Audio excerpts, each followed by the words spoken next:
예, 오늘 말씀 디모데전서 1장 말씀입니다. 디모데를 사도 바울은 사랑하는 참 아들이다 라고 고백합니다.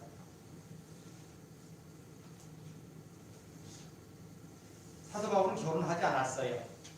그런데 오늘 디모데를 향하여 참 아들이다 라고 얘기합니다. 이것은 세상적으로 생각하는 육신의 아버지가 아니라 영적으로 낳았다라는 것을 이야기하는 겁니다. 그런데 그 아들을 향해서 네가 세상 사람들에게 입으로만 가르치는 그런 교사가 되지 말고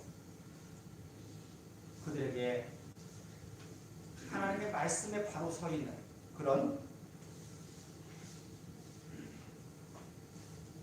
목사가 되라고 오늘 말씀하는 겁니다. 그런데 그러기 위해서 청결한 마음과 선한 양심과 믿음에서 나오는 사랑을 가지라고 얘기합니다.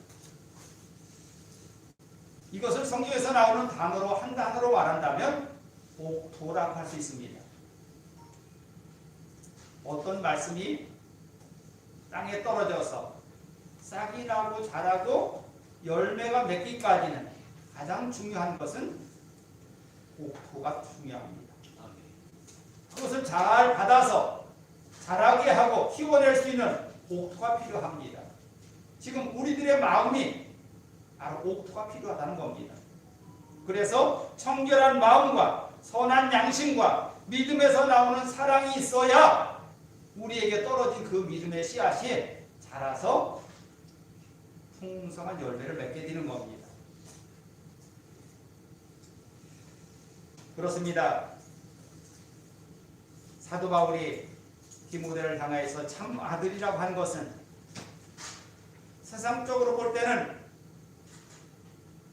엄청난 충격을 주는 말씀입니다. 그는 결혼도 하지 않았고요. 또 디모데는 분명히 그를 낳아준 유대인의 어머니와 또 헬라인인 아버지가 있거든요. 그런데도 불구하고 여기 이스라엘 백성들에게는 이스라엘 백성들끼리 결혼하여 만든 가정이 아니고는 다 사생아라고 정당하지 않다고 그들은 이야기합니다. 그런데도 불구하고 사도 바울은 디모데를 나의 사랑하는 아들이라고 이야기합니다. 거기는 이 땅의 모든 법으로 매이지 아니한 주님의 말씀이 있습니다. 주님께서 이 땅의 모든 법을 폐하시고 당신이 만든 법, 십자가에서 이루신 그 법이 있습니다. 그것을 주님은 이렇게 말합니다. 사랑하라. 내가 또다시 말하노니 사랑하라. 그 사랑이라고 하는 것을 품지 아니하면 어떤 법도 이루어지지 않은 것이라고 말하고 있습니다. 그래서 오늘도 믿음 안에서 나오는 사랑이다 라고 했습니다. 믿음 안에서 나오는 사랑. 디모데는 오늘 말씀에서만이 아니라 고린도전서 4장 17절에도 내가 주 안에서 내 사랑하고 신실한 아들 디모데를 너에게 보낸다 라고 되어 있습니다. 둘 사이에만 내 아들이라고 하는 것이 아니라 모든 사람들 앞에 공개적으로 사랑하는 내 아들이라고 했던 겁니다. 우리가 사랑한다면 이렇게 당당할 수 있어요. 우리가 믿음 안에서 바로 섰다면 우리는 당당할 수 있어요. 그런데 우리가 믿음 안에서 바로 서지 못하고 우리의 선한 양심이 문제가 됐을 때, 청결한 마음에 문제가 생겼을 때 우리는 세상을 보는 눈이 좁아지게 돼 있어요. 그래서 우리의 마음의 청결함이 중요하고 선한 양심이 중요하고 믿음에서 나오는 사랑이 모든 것을 완성하는 겁니다. 사도 바울, 그는 많은 일을 했습니다. 그런데도 그는 가장 잘한 것을 디모데를 사랑하는 아들로 삼았던 것이 잘했다고 이야기합니다. 그러면 디모데가 그렇게 완전한 사람입니까? 아니에요. 디모데는 첫 번째, 태어날 때부터 이방인의 피를 가지고 태어난 사람이잖아요. 아버지가 헬라인이었거든요. 그래서 이스라엘 백성들에게는 첫 번째 조건이 안 맞아요. 두 번째, 나이가 어려요. 목회자로서 나이가 어려요. 세 번째, 마음이 소심해요. 그래서 상처를 많이 받아요. 네 번째, 육체적으로 연약해서 반복적으로 위장병을 가지고 있어요. 그러기에 쉽게 넘어지고 쓰러지는 그런 연약한 존재였습니다. 그런데 하나님께서 그렇게 연약한 존재였기 때문에 그에게 하나님의 은혜를 부어주셔서 넘치도록 부어주셔서 그 목회 일을 감당하게 하신 겁니다. 완전한 사람이 목회합니까? 아니요. 부족하지만 하나님께 모든 것을 내려놨기에 목회가 가능한 겁니다. 바로 디모데라고 하는 사람은 그런 사람이었어요. 오늘 이 편지를 쓰게 된 이유도 그겁니다. 그가 너무나 연약해서 그에게 어떠한 힘을 주기 위해서 오늘 디모데서를 사도 바울이 쓴 거거든요. 그렇습니다. 우리가 우리 주변에 있는 많은 사람들을 품을 때에 그들이 완전한 사람을 내 친구로 만들려고 하지 마시고 부족한 것을 채워주는 그런 믿음의 동역자들이 되길 바랍니다. 그래서 그들이 든든히 서가는 것을 보면서 하나님 앞에 영광 돌리기 바랍니다. 이것이 목회예요. 내가 완전하기 때문에 목회가 하는 것이 아니라 내가 부족한데 하나님께서 내게 능력 주셔서 그것을 감당하시게 하기 때문에 그 목회를 하는 겁니다. 제가 여러분에게 항상 말씀드립니다. 천국 갔을 때 최소한 100부장은 되자고요. 그게 바로 목회입니다. 여러분들이 날마다 기도하는 그 사람들 하나님 앞에 바로 세워지는 거 그게 목회입니다. 여러분 여기는 목사만 목회하는 것이 아니라 우리를 다 모두 다 동역자라 하지 않았습니까? 그렇다면 우리는 힘을 모아서 이 목회를 하는 겁니다. 하나가 되어서 목회를 하는 겁니다. 그런데 그 목회를 하는데 여기 청결한 마음과 선한 양심과 믿음에서 나오는 사랑이 있어야 그 목회가 가능하다는 겁니다. 두 번째 이야기는 다른 교훈을 가르치지 말라는 겁니다. 세상적인 어떤 방법을 가지고도 그것을 접근하지 말라는 거예요. 오직 무엇 위에? 말씀 위에 세워진 목회가 되길 바랍니다.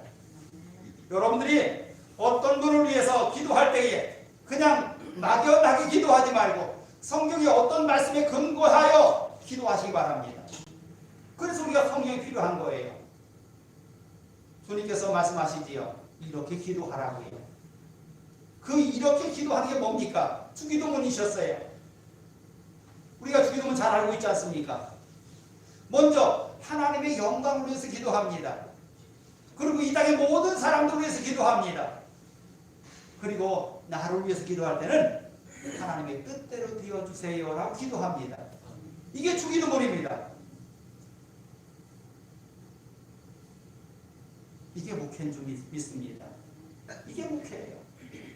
여러분, 여러분이 품고 있는 그 모든 사람들을 위해서 여러분이 다 도와줄 수 있는 거 아니잖아요. 근데 전지전능하신 하나님은 다 하실 수 있어요. 그 하나님께 나의 모든 것을 맡기는 거 아닙니까? 이게 기도해요. 그래서 날마다 깨어서 기도하는 것이 먼저인 겁니다. 전미옥의 20살 때 지금도 꿈꿔 20살 때보다 지금도 꿈꿔라는 글 속에서 이런 글이 나옵니다. 좋은 씨앗, 말이 씨가 된다는 말이 있다. 성공한 사람은 부정적인 말을 거의 하지 않는다. 또 성공자 뒤에는 긍정적인 생각과 말로 자식을 키우는 부모가 있다. 다른 사람과 잘 지내고자 한다면 나부터 달라져야 한다. 부정적인 말을 입에 달고 사는 사람이기보다는 긍정적이고 낙관적인 말만을 하는 사람이 되는 것이 성공의 비결이다.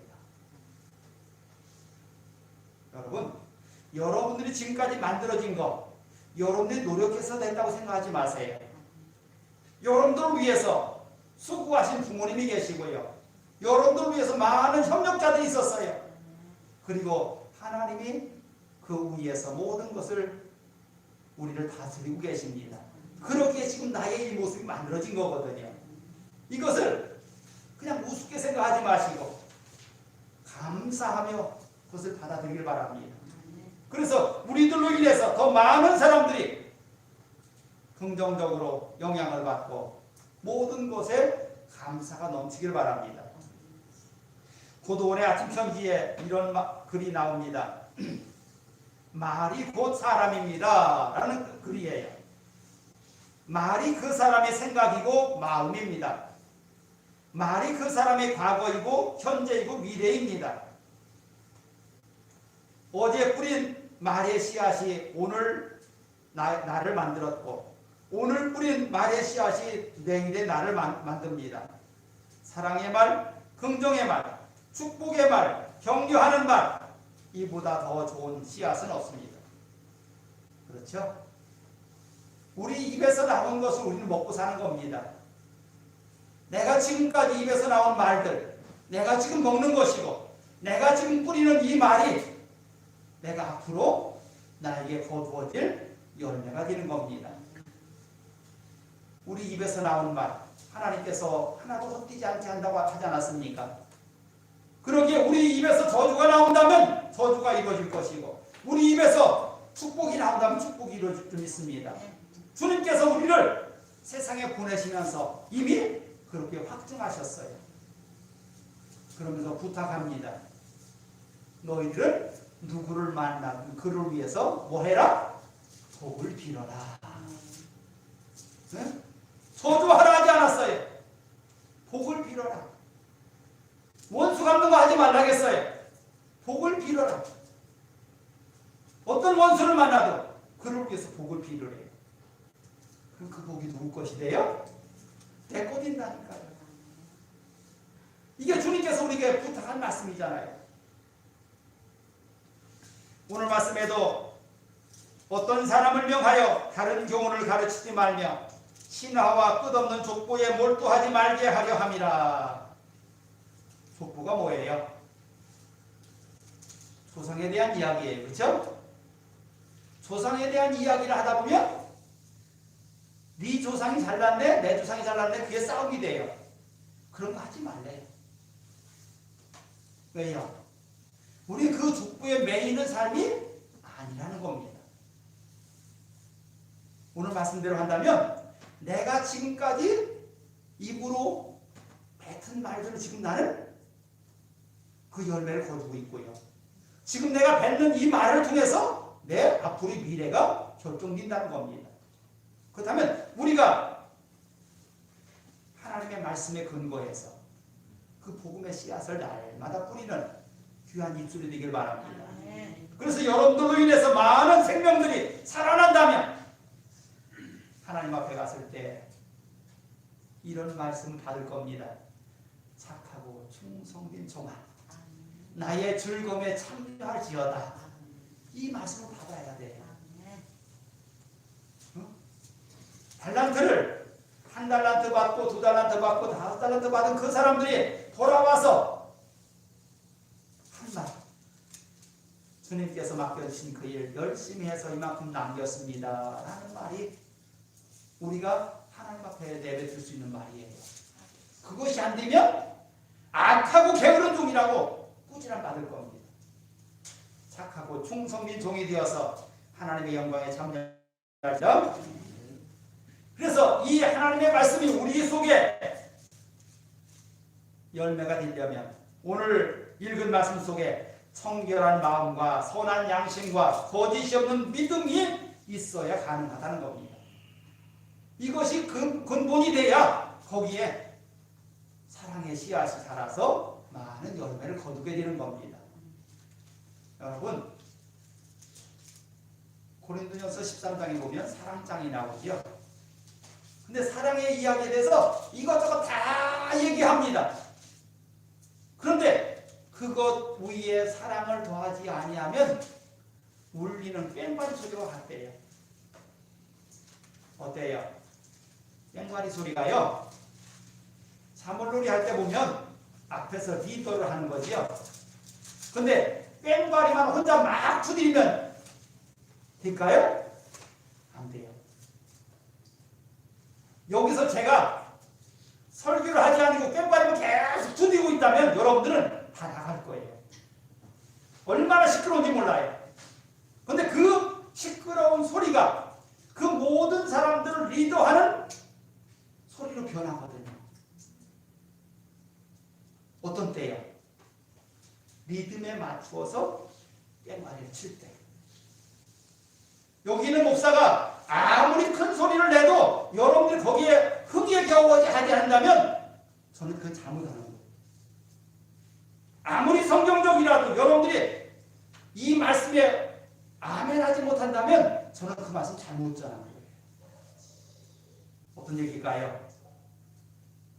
여러분들이 받는 그 말씀이 목사가 여러분들을 사랑하는 말로 전해지지 않으면 저는 목회를 잘못하고 있다고 해요. 사랑을 더하지 아니하면, 어떤 행위에도 사랑을 더하지 아니하면 우리는 꽹과리가 된대요. 그렇습니다. 제가 여러분들에게 어떤 말을 전한다 할지라도 여러분들에게는 그 말씀이 리듬을 탄 리더의 꽹과리 소리가 되길 바랍니다. 아멘. 그래야 교회가 흥하고 기뻐지는 거예요. 아멘. 율법은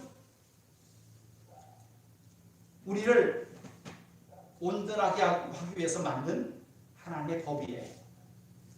그런데 그 율법을 우리가 이룰 수가 없었어요. 율법이 잘못된 것이 아니라 그 말씀 위에 우리가 그것을 따라가지 못한 거거든요. 그래서 저들이 죄에 빠집니다. 그래서 하나님께서 다시 법을 만든 것이 십자가의 법이에요. 그래서 저를 믿는 자마다, 율법은 뭐예요? 그 말씀을 다 이룬 자마다 하잖아요.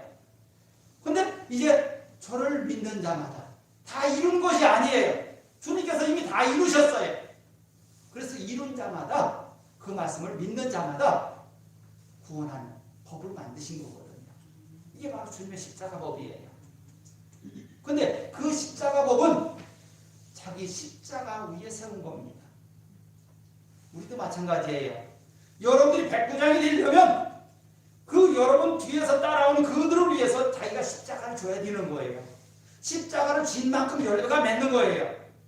주님께서 온 세상의 모든 사람들을 위해서 십자가를 질 때에 그 모든 사람들이 저를 믿는 자마다 멸망치 않고 영생에 이른 것처럼 우리가 십자가를 진 만큼 우리 뒤에 있는 사람들이 나를 통해서 구원받게 되는 겁니다. 아멘. 이것이 우리의 신앙생활인 거예요.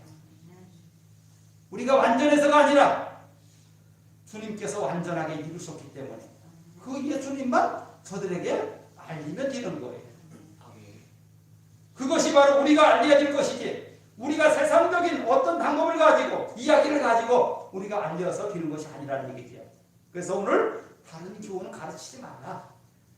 말씀에 근거만 해라. 세 번째 이야기는 은혜에 감사해라입니다. 은혜에 감사하자. 여러분, 내가 오늘 하루 사는 거 첫 번째로 하나님의 은혜입니다. 아멘. 제가 새벽마다 이렇게 기도합니다. 오늘 귀한 날을 허락하시니 감사합니다. 아멘. 하나님께서 허락하지 아니하면 아무것도 이룰 수 없어요. 내가 나이가 젊어서 사는 겁니까? 아니에요. 병원에 가면요, 어린아이도 죽더라고요. 근데 내가 지금까지 건강하게 살 수 있는 거 하나님의 은혜가 아니면 안 돼요. 그러기에 어떤 말도 표현할 수가 없어요. 그런 바울의 마음을 담아서 디모데에게 감사해라 라고 합니다. 감사해라.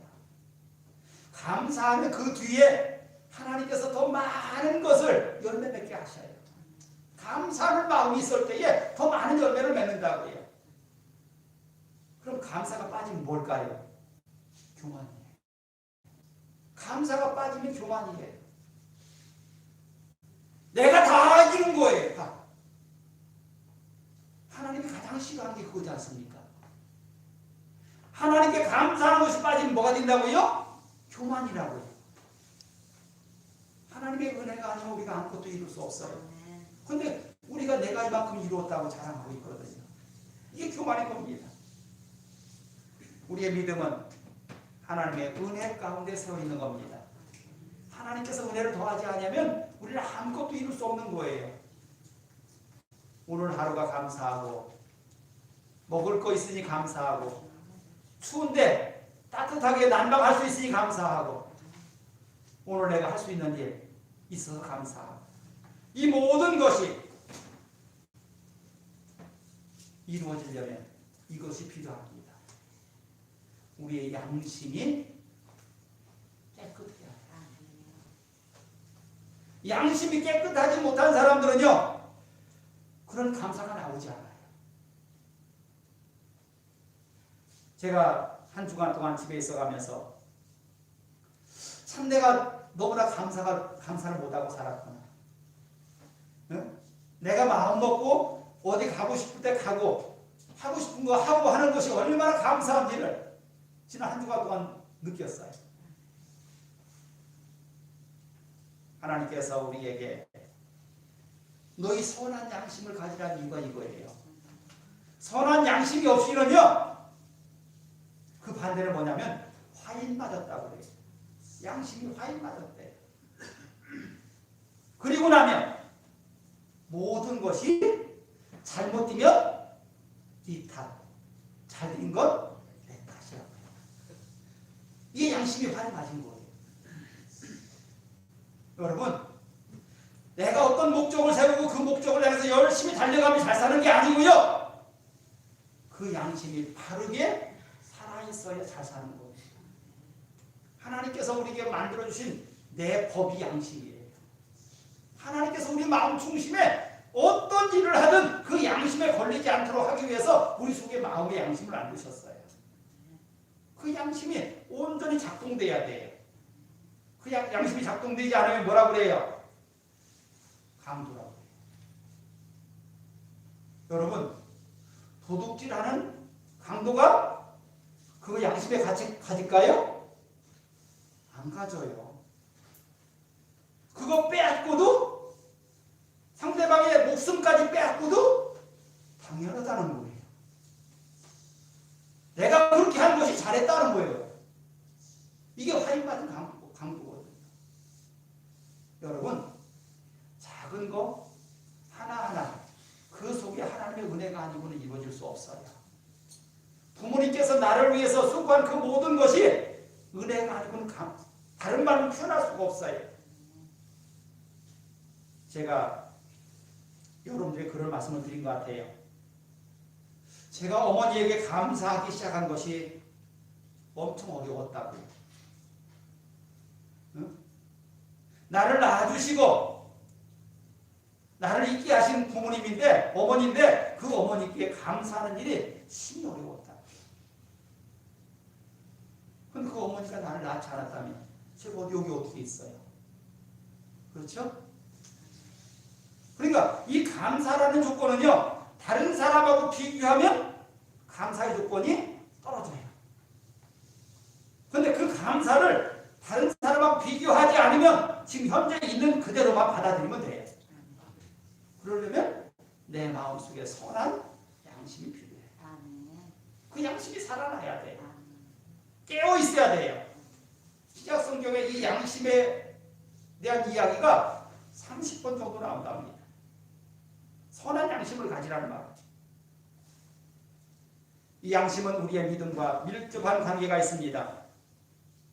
우리의 구원을 우리 양심이 제대로 발동돼야 하나님을 믿을 수 있어요. 그 하나님께서 우리를 향해서 이루신 그 모든 구원의 약속이 내 마음속에 와닿는 거예요. 두 번째 양심은 내 마음의 울타리입니다. 내 마음의 울타리. 울타리가 무너지면 쉽게 다른 사람들로부터 침입을 당하지 않아요. 내 양심의 울타리가 무너지고 나면 나는 세상의 것들과 계속 충돌하게 되는 거예요. 여러분 선한 양심을 가지고 그 선한 양심 위에 하나님의 말씀이 들어가길 바랍니다. 아멘. 그럴 때에 그 말씀이 능력 있고 권세 있어지는 겁니다. 세 번째 이야기는 믿음 위에 착한 양심을 더해라 그런 겁니다. 믿음 위에 더해지기 바랍니다. 여러분들의 착한 양심. 그래서 여러분들이 움직일 때마다 주변에 많은 사람들에게 선한 영향이 있어야 돼. 예수 믿지 않는 사람도 도덕적으로 착해서 칭찬받는 사람이 있잖아요. 근데 그런 사람들보다 우리가 못해야 되겠습니까? 우리는 이미 우리 모든 죄값을 다 감당하신 주님이 계십니다. 그러기에 우리는 구원의 은총을 힘입은 사람으로서 이미 양심의 은혜를 더하신 분이에요. 그래서 우리는 그 양심의 은혜를 더하신 그 주님의 십자가를 위해서 나는 날마다 그 말씀 가운데서 새로워지는 양심을 갖게 돼 있어요. 그래서 우리가 날마다 말씀 가운데 있으라는 겁니다. 말씀은 나를 계속해서 하나님의 사람으로 세워갑니다. 그러기에 선한 양심 위에 믿음을 더하라는 겁니다. 그래서 그 믿음이 우리를 구원하게 하시고 또 우리로 인해서 세상이 날마다 새로워지는 그런 모습이 나타나길 바랍니다. 성경은 우리의 양심의 거울이라고 얘기합니다. 여러분, 거울을 보고도 내 얼굴을 쳐다본 다음에 잘못된 것을 닦지 않는다면 무슨 소용이 있겠습니까? 거울을 봤으면 잘못된 것을 수정을 해야 돼요. 그런데 그것을 하지 않고서 날마다 내가 온전해지길 바랍니까? 그건 안 되는 거잖아요. 주님께서 이미 우리의 마음속에 들어와서 우리에게 그 마음의 거울을 날마다 보라고 하셔요. 그래서 그 말씀이 내게 날마다 나를 깨끗하게 하는 그 작동을 하는 겁니다. 그래서 날마다 말씀이 내 속에서 역사할 때에 나는 세상과 싸워서 선한 싸움을 싸워서 이기게 되는 겁니다. 내가 이긴 것이 아니라 주님께서 이기셨어요. 그래서 우리 그 이기신 주님의 은혜 가운데로 들어가는 겁니다. 오늘 또 말씀을 정리하면서 여러분에게 이것을 부탁합니다. 선한 양심 위에 믿음을 더하시기 바랍니다. 그 선한 양심을 위해서 날마다 말씀이 있기를 바랍니다. 또 내게 맡겨주신 이 모든 사명을 감당하기 위해서 기도로 승리하기 바랍니다. 그래야 우리가 하나님의 거룩한 제사장으로 우리의 주변의 많은 사람들이 우리를 통해서 구원받고 하나님의 영광이 나타날 줄 믿습니다. 기도합니다. 하나님, 믿음의 아들 디모데를 위해서 귀한 편지를 썼습니다. 그 모든 것 위에